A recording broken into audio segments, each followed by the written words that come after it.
Black screen. A single sound, slow, labored breathing. Then the faint creak of a rocking chair. Narrator, low, cold. They say the house still stands, rotting deep in the Carolina pines. The floors remember the cries, and the earth remembers what was buried.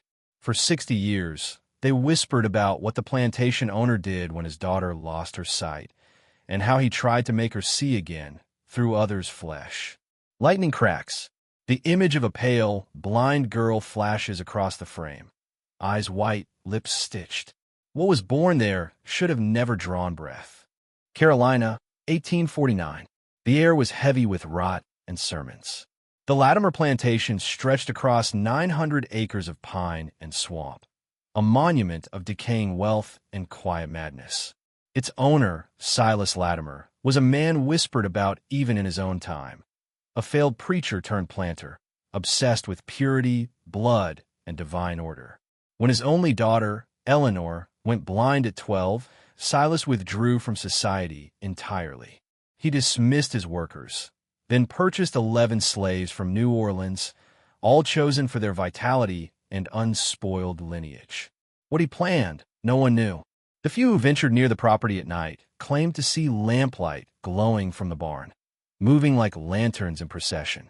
Others spoke of low chanting. Some said Silas was building a new Eden in secret.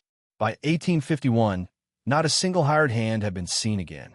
But every few months, the sheriff received reports of screams drifting from the swamps, like childbirth, one hunter wrote. And then, silence. The plantation gates were sealed with chains. Only Eleanor's lullaby, the same one she sang before she lost her sight, was ever heard again, carried by the wind through the magnolias. In 1860, after a storm tore through the southern coast, a traveler found shelter in the ruins of an abandoned chapel near the Latimer estate.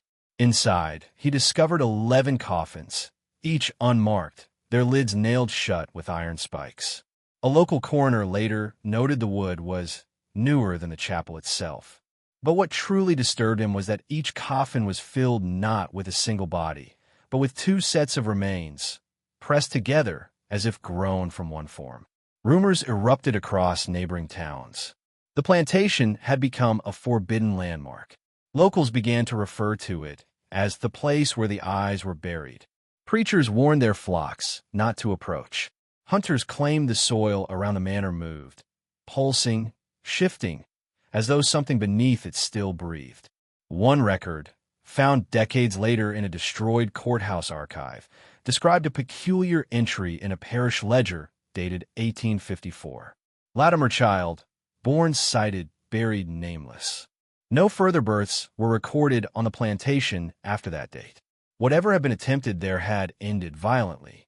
The first real evidence surfaced in 1887, when a historian named Martha Greaves discovered a series of water-damaged letters written by her grandfather, Dr. Amos Greaves, a physician once employed by Silas Latimer. In one letter, dated 1850, he wrote, "The master's obsession grows. He believes the girl's blindness is not of the eyes, but of the soul, that her flesh must remember what it once knew through the flesh of others." Another passage reads, "He has purchased a machine from France. It hums with a devil's heartbeat. He says it will fuse the spirits of sighted men with her own blood. I cannot watch." By the final letter, the handwriting collapses into incoherence. Blots of ink, words crossed out, replaced by frantic scrawls. The 13th is coming. They will not be human. Martha never published the letters. She was found dead 3 months later, her eyes removed, her mouth filled with cotton. Old recordings, taken from wax cylinders discovered in a Charleston attic in 1923, contained a haunting lullaby sung by a child's voice. Linguists traced the melody to Appalachian roots mixed with West African rhythms, suggesting the influence of enslaved women. The refrain repeats in a soft, trembling hum. "When eyes are gone, the Lord still sees." In the background, faintly, one can hear a man whispering scripture, but the words twist halfway through, as if rewritten. "And God said, 'Let there be light,' and the flesh obeyed." No one could explain how such a hybrid song existed decades before those musical forms ever crossed paths. Some historians believe Eleanor Latimer herself recorded it, long after the supposed end of her family line. But her death certificate, dated 1892, lists her as deceased at 16 years old. Someone had used her name again, 40 years later. By 1902, the plantation had been purchased by the state as unusable property.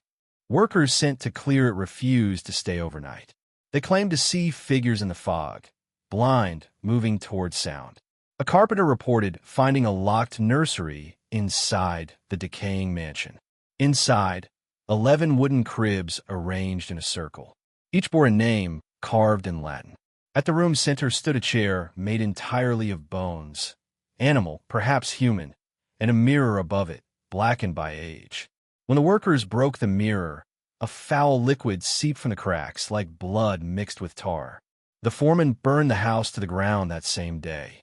But when they returned a week later, the structure stood again, untouched, as if time had reversed itself. After that, no one was sent again. The records of the property stopped in 1903. In 1927, a journalist named Henry Colt gained access to sealed documents from the Southern Eugenics Bureau, a shadow agency formed under the guise of public health. Inside a folder labeled Carolina/1849, 1856, he found the name Silas Latimer listed as a private collaborator. The attached notes were brief but chilling. Subject demonstrates interest in the intergenerational transference of ocular function through control breeding. Reports one success before incident termination. The phrase, one success, was underlined 3 times.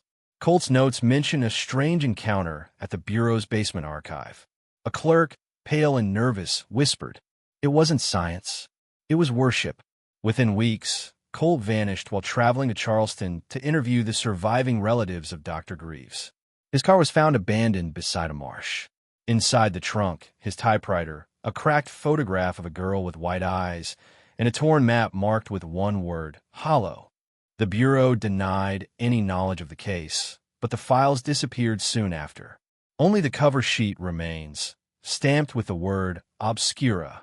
In 1932, a rural priest named Father Alcott began restoring a small chapel built on the ruins of the Latimer plantation. He described his first visit in a private sermon recording later seized by authorities. The soil feels alive. The walls hum as if breath moves through them. I hear prayers that are not mine. While clearing debris, Alcott uncovered an altar stone engraved with an eye surrounded by 11 hands. Beneath it lay a sealed reliquary. Inside, a preserved infant skull with 2 sets of eye sockets. His next entry ends abruptly. They said she was blind, but blindness was mercy. Sight was the curse. Weeks later, parishioners found the chapel doors chained from within. The priest's body was never recovered, only his collar, nailed to the front door. The Vatican's local diocese classified the site as unfit for worship. It was erased from records by 1935. During the Depression, the government repurposed the nearby estate as an orphanage for displaced children. Officially, it operated for only 7 years. Unofficially, something far darker occurred. Surviving documents from Carolina Children's Refuge No. 7 show a recurring medical procedure coded as ELUX. It required children between ages 8 and 13 to undergo light induction tests. A nurse's unsigned report, hidden inside a hymnal, tells a different story. The children complain of dreams that are not their own. One said she saw the white girl with eyes that see backward. Another claimed he heard voices in the soil, calling for their names. When the orphanage closed in 1942, every window was boarded and the basement sealed. Years later, a state investigator broke through the concrete and found rows of jars, each containing a human eye, some still twitching in their fluid. The jars were labeled simply, Eleanor 1 to 11. The deeper one searches, the clearer the pattern becomes. In 1948, a private energy conglomerate called the Lumen Trust purchased the Latimer lands under the pretense of hydroelectric study. But corporate records reveal something different. Several board members were descendants of Southern Eugenics Bureau officials, and one, Dr. Jasper Latimer, claimed direct blood relation to Silas himself.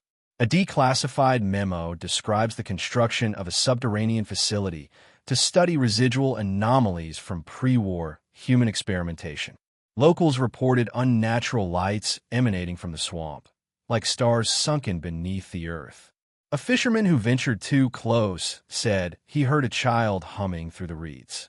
When he fled, he noticed his reflection in the water, eyes pale, unseeing, yet aware.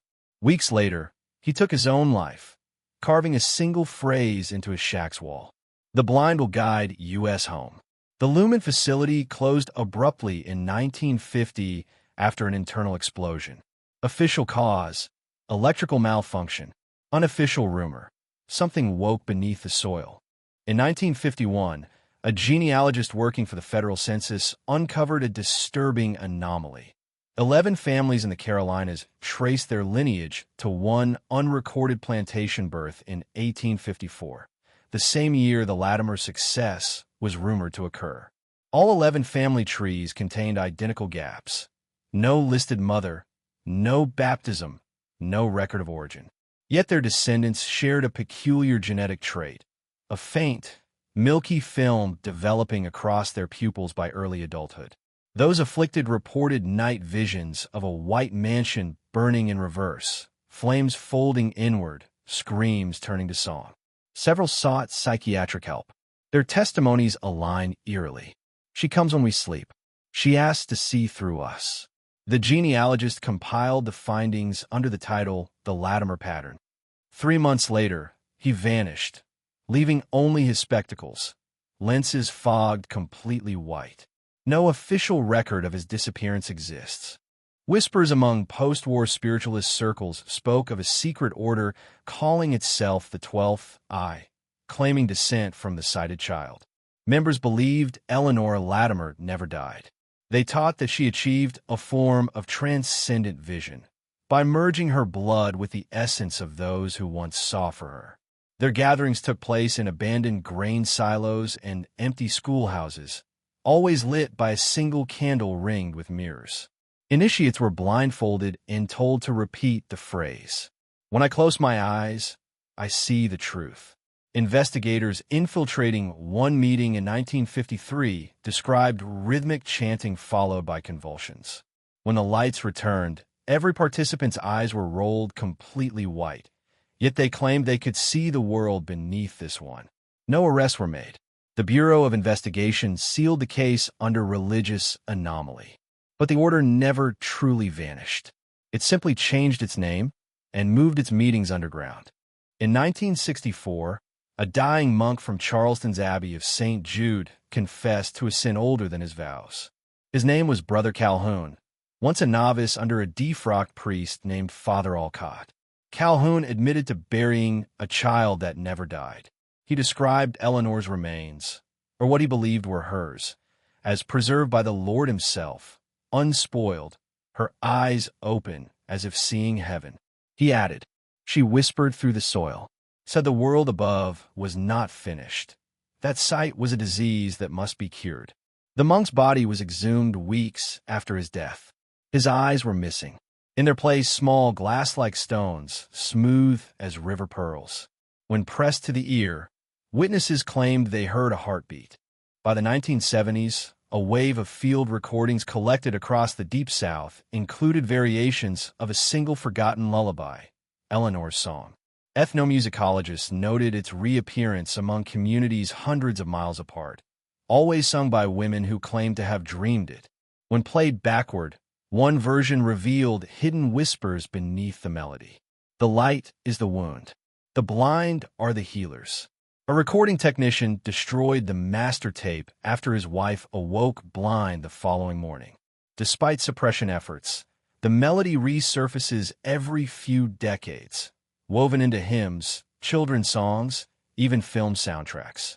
Most listeners dismiss it as coincidence, but those who trace its pattern notice a terrifying correlation. Wherever the song appears, sightless births increase within 3 years. In 1983, Archaeologists surveying near the original Latimer property uncovered a vast underground chamber. Its walls were lined with carvings of human eyes, each one crying a black resin that hardened like stone. At the chamber's center stood a pedestal. Upon it, a glass sphere filled with murky fluid. Within floated something almost human, an embryonic figure, head too large, eyes open. Before the excavation was complete, a cave-in sealed the site. Only one witness survived, later found wandering the woods, murmuring. She's still watching from beneath the roots. The Lumen Trust quietly funded the cleanup. The chamber's exact location was never disclosed. Satellite imagery shows the area as a perfect circle of dead vegetation, unaffected by season or sunlight. Modern conspiracy theorists refer to it as the flesh mirror. A photograph circulated online in the late 1990s, showing what appears to be a reflective membrane stretched over a wooden frame. Light bends unnaturally across its surface. Those who viewed the image for more than 30 seconds reported seeing a pale child standing behind them, even when alone. Metadata traced the photo to a government storage facility in South Carolina. File tagged property of the Lumen Initiative.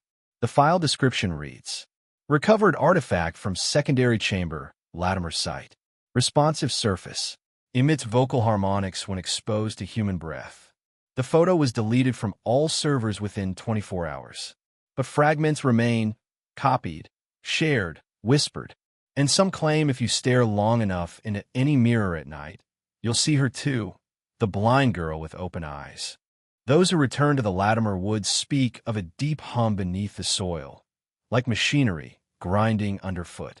The ground is warm, sometimes trembling. Animals avoid the area. Birds never sing there. A filmmaker in 2003 attempted to document the site. His recovered footage shows him entering a pit lined with roots that resemble veins. The deeper he goes, the louder the hum becomes. He whispers. It's breathing. At the end of the recording, he turns the camera toward himself. His pupils are white. His lips form the words, "We're all one now." The footage ends with static. His body was never found. Only his camera, half buried in wet earth, still humming.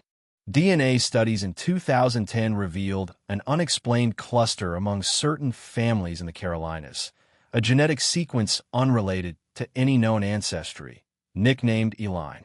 Subjects reported vivid hallucinations during testing, visions of burning houses, white dresses, hymns in unknown tongues. One researcher wrote, "It's as if the blood itself carries memory, not of one life, but of all that came before." Funding for the study was abruptly withdrawn. The lab closed overnight. Weeks later, the lead geneticist was found drowned in her bathtub, her eyes dissolved. On her bathroom wall, written in steam, "She sees through us still." Urban legends now tell of the sighted, a small group born without eyes, but claiming to see everything. They appear at disaster sites, in crowds, in dreams. Always calm, always listening. Witnesses say they hum the same lullaby Eleanor once sang. And when the humming stops, someone nearby vanishes. Police dismiss the stories as hysteria. But security footage from 2018, taken at a Charleston subway terminal, shows a child with smooth skin where eyes should be, turning her head directly toward the camera. The feed cut out for 7 minutes. When it returned, the terminal was empty. In 2021, satellite imaging revealed an unregistered structure deep within the Carolina wetlands, matching the blueprints of the original Latimer mansion. Drone footage shows the building intact, candlelight glowing through its windows. Inside, a figure sits in a rocking chair, humming softly. Audio capture confirms the voice, female, mid-20s, singing the same lullaby recorded over a century ago. No heat signatures suggest life. When authorities attempted to locate the coordinates, the area no longer existed on GPS. Only open water. But locals say that on quiet nights you can still hear the chair creak and a voice whispering, "Sight is the sin. The blind shall inherit." Today, historians call it superstition, an echo of Southern Gothic fear.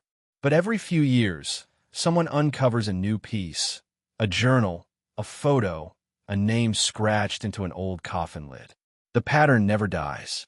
In the archives of an unnamed museum lies a preserved fetus labeled Unknown, 1854. Its eyes are perfectly intact. Under microscope, the pupils contract when light touches them. Still alive, after nearly 2 centuries. The curator refuses to display it. But one night guard swears he heard a voice from the specimen jar. "Tell him I can see you." Static hum. Black screen.